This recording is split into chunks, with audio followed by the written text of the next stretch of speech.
I'm here with Eli Lopez. Eli, give me some of your favorite baseball memories. Of course, I'm a Dodger fan, so one of my favorite baseball memories was the Kirk Gibson home run against Dennis Eckersley in the World Series. It was unbelievable. I was 12 years old. I was watching the game in the living room with my father. I was on my stomach.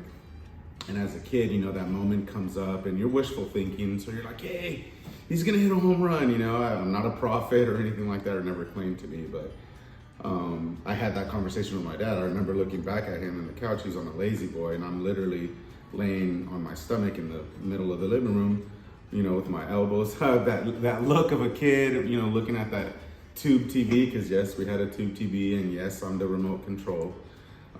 So we're there watching. I'm in that moment with my dad, and he hits a home run. So not only was it the home run, but for a split second, I thought I could predict the future. It's a very dear moment to me because one, my dad did introduce me to baseball, and two, that was a beautiful moment for many reasons. But if you could go back in history and see one player play, who would it be and why? This is a little tough for me because he's not a Dodger. He's actually a Brave. I have to say Hank Aaron.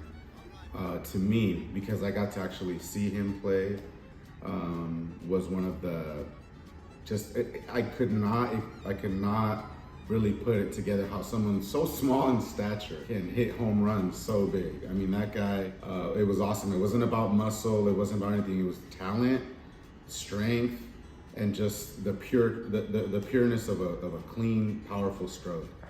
He had a beautiful swing. So that man had some incredible power in his hands and wrists and forearms. So you collect bobbleheads. What's one of the coolest bobbleheads you I have? think the one that stands out to me the most is the Magic Johnson bobblehead in Dodger gear. So it's a bobblehead that basically tells you how meaningful and powerful and what an anchor Magic Johnson has been for Los Angeles sports, both basketball and baseball.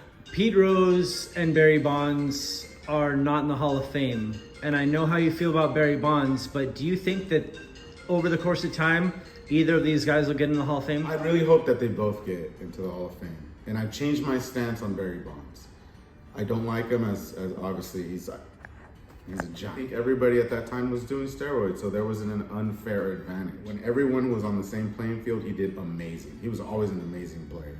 So yeah, he definitely has earned the right to go into the Hall of Fame. Pete Rose, I think that's a travesty. Nobody's played the game like him. I really hope that he gets to see himself in the Hall of Fame, and it's not something that's done once he passes away. That would be even worse than him not going into the Hall of Fame. We're a little more than a month into the season. What are your thoughts on the Dodgers' year so far? It's a wait and see year. I'm just waiting to see what happens. Last year we were so pumped up. We thought the championship was ours, basically, based on the entire year performance. They did amazing. That was awesome. It was almost like a lock. I was very disappointed the way things ended, obviously, like every Dodger fan is. I'm waiting to see what these rookies do. There's a lot of young talent. I like it. They're going to learn how to win. They're in a good organization. So I look forward to being entertained a lot more. That's one thing that has changed about me being a Dodger fan. It's just entertainment. So I don't let it get me too high or too low.